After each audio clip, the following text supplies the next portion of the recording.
दोस्तों $1 बिलियन या 7500 करोड़ रुपए कमाना दुनिया भर में अमीरी का एक स्टैंडर्ड है और हमेशा लोगों का ध्यान सबसे यंगेस्ट बिलियनियर पर रहता है। कभी बिल गेट्स ने ये मुकाम 30 साल की उम्र में हासिल किया था, फिर उन्हीं के कॉलेज से निकले मार्क जकरबर्ग 23 साल की उम्र में ही बिलियनियर बन गए थे। लेकिन काइली जेनर जो ना ही सॉफ्टवेयर बनाती हैं और ना ही किसी बड़ी टेक बिजनेस की फाउंडर हैं, उसने ये मुकाम 21 साल की उम्र में ही हासिल कर लिया था, वो भी सिर्फ इंस्टाग्राम और बाकी सोशल मीडिया प्लेटफॉर्म्स पर अपनी फेम का फायदा उठाते हुए। लेकिन जिस उम्र में बच्चे कॉलेज से ग्रेजुएट होते हैं, कैसे कोई उतनी छोटी सी उम्र में बिलियनियर बन सकता है? अगर आपके भी मन में सवाल आ रहा है तो बने रहिए वीडियो के अंत तक हमारे साथ। वीडियो शुरू होने से पहले चैनल को सब्सक्राइब करना और बेल आइकन दबाना मत भूलिएगा। काइली जेनर की सक्सेस के पीछे कुछ हाथ उनका है और ज्यादातर हाथ उनके परिवार का है। वो ओलंपिक प्लेयर ब्रूस जेनर की बेटी है, जिन्होंने कुछ साल पहले अपना जेंडर चेंज करवा लिया था और अब उन्हें कैटलिन जेनर बुलाया जाता है। इसके अलावा एक लीक्ड सेक्स टेप से इंटरनेट पर वायरल होने वाली किम करदाशियां भी काइली जेनर की बहन है। इनके परिवार में और भी कई ऐसे सेलिब्रिटीज हैं। इस सेलिब्रिटी परिवार की लाइफ के ऊपर एक रियलिटी शो भी अमेरिका में बहुत वायरल था। इस शो का नाम था कीपिंग अप विद द करदाशियंस, जिसमें इस परिवार की जिंदगी और उनकी आपस की डिस्कशन और लड़ाई झगड़े दिखाए जाते हैं। ये कुछ बिग बॉस या फिर खान सिस्टर्स की तरह का शो था। ये शो पॉपुलर होने के साथ साथ काफी कंट्रोवर्शियल भी था, क्योंकि काइली जेनर भी करदाशियां फैमिली से ही हैं, इसलिए वो भी इस शो का हिस्सा थे। जब ये शो शुरू हुआ उस वक्त काइली की उम्र सिर्फ 9 साल थी और तभी से लोगों ने इन्हें जानना शुरू कर दिया था। 18 साल की होते होते काइली जेनर इंटरनेट पर बहुत पॉपुलर थी और आज भी काइली जेनर के इंस्टाग्राम पर 30 से 32 करोड़ फॉलोअर्स हैं।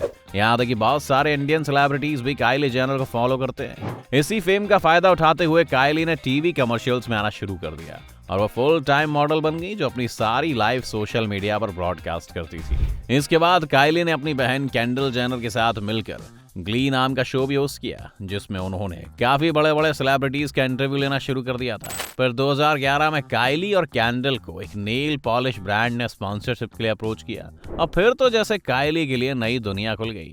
उन्होंने सोचा कि लोगों के लिए एड्स में अपीयर होने से अच्छा है खुद का एक ब्रांड बनाया जाए और उन्होंने अपनी नेल पॉलिश लाइन लॉन्च कर दी। 2013 में उन्हें एक म्यूजिक वीडियो में भी फीचर किया गया और उस साल उन्होंने अपनी बहन के साथ मिलकर क्लोथिंग और ज्वेलरी लाइन भी शुरू कर दी। 2014 में उन्होंने सीड ब्यूटी नाम की एक पीआर एजेंसी को हायर कर लिया था, जिसने काइली को अपना एक ब्रांड बनाने में मदद की। 2014 में ही काइली और कैंडल ने एक साइंस फिक्शन नोवेल को भी लॉन्च कर दिया, लेकिन कई लोगों ने कहा कि नॉवेल उन लोगों ने नहीं लिखी है, बल्कि इसके लिए उन्होंने गोस्ट राइटर को हायर किया है। खैर, सच जो भी रहा हो, पर एक बात साफ थी कि काइली हर उस बिजनेस में घुसना चाह रही थी जहां से पैसा बनाया जा सकता था। जिस पीआर एजेंसी को काइली ने हायर किया था, उन्होंने काइली के बारे में स्टोरी मीडिया में फैलानी शुरू कर दी कि किस तरह काइली बचपन में अपने लिप्स को देखकर काफी ज्यादा इनसिक्योर रहती थी। इसके बाद काइली ने अपना लिप लाइनअप भी लॉन्च कर दिया। आपको और हमें ये बातें बचकानी लग सकती हैं, लेकिन इनका काफी असर हुआ।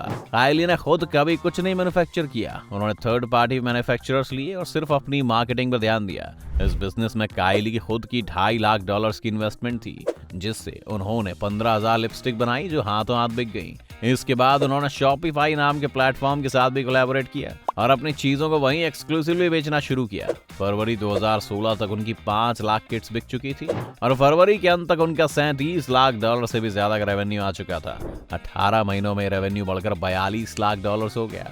2019 में फोर्ब्स ने 21 साल की उम्र में उन्हें दुनिया की यंगेस्ट बिलियनर होने का खिताब दिया था। अगर आपको काइली जेनर की इनकम के बारे में जानना है तो ऐसे सोचिए कि उन्हें 2100 करोड़ रुपए तो सिर्फ इनकम टैक्स के रूप में ही देने पड़ते हैं। ये सब सिर्फ लिप प्रोडक्ट से कर पाना काफी मुश्किल था, इसीलिए काइली ने बीच में अपनी स्ट्रेटजी बदली और काइली कॉस्मेटिक्स नाम से कंपनी को लॉन्च कर दिया, जिसमें हर तरह के मेकअप का सामान मिलता था। सिर्फ इतना ही नहीं, इन्हें नॉन टॉक्सिक और क्रुअल्टी फ्री प्रोडक्ट्स की तरह प्रमोट किया गया और उन्होंने एनवायरमेंटली कंसर्न्ड होने के नाम पर भी काफी सुर्खियां और लाइक सोशल मीडिया पर बटोरे। पर ये नहीं है कि उन्हें बिजनेस में परेशानियां नहीं आई या उन्हें ये सब आसानी से मिल गया। मई 2016 में कई सारी ऐसी कंप्लेंट्स आनी शुरू हुई कि काइली के ही प्रोडक्ट्स अलग अलग साइट्स पर सस्ते दामों बिक रहे हैं। लेकिन सिर्फ इतना ही नहीं था कि लोग उन्हें कॉपी कर रहे थे, इन प्रोडक्ट्स के कारण लोगों को एलर्जीज और बाकी तरह की स्किन प्रॉब्लम्स भी हो रही थी और काइली की ब्रांड इमेज खराब हो रही थी। ऐसे में उन्होंने फिर से सोशल मीडिया का सहारा लिया और स्नैपचैट पर ऐलान किया कि अब उनके प्रोडक्ट सिर्फ उनके वेबसाइट्स पर ही मिला करेंगे। सिर्फ उन्होंने यही नहीं किया, कई बार उनके प्रोडक्ट्स डिलीवरी के वक्त चोरी हो जाते थे। इससे बचने के लिए भी उन्होंने पैकेजिंग भी चेंज की और पैकेजिंग इस तरह की कर दी कि उनसे चुराने के लिए अब चोर को पैकेट की सील तोड़नी पड़ेगी, जिससे लोगों को पहले ही पता चल जाएगा कि उनके पास डिलीवर्ड प्रोडक्ट या तो डुप्लीकेट प्रोडक्ट से बदल दिया गया है या चोरी हो गया या फिर डिफेक्टेड है। इसके साथ साथ उनके फैंस ने उन्हें कई बार ये भी कहा कि उनके आई शेडोज और ब्रशेस काफी महंगे हैं और अपने फैंस की सुनते हुए उन्होंने उनके भी प्राइसेस कम कर दिए। ये सब काइली लॉस उठाकर नहीं कर रही थी। उनकी पूरी मार्केटिंग स्ट्रेटजी सोशल मीडिया पर बेस्ड है, जहां ऑडियंस को ये इल्यूजन रहता है कि उनका फेवरेट इन्फ्लुएंसर उनकी बात को सुन रहा है। इसीलिए काइली के ऐसा करने से फैंस के बीच वो और ज्यादा पॉपुलर हो गई।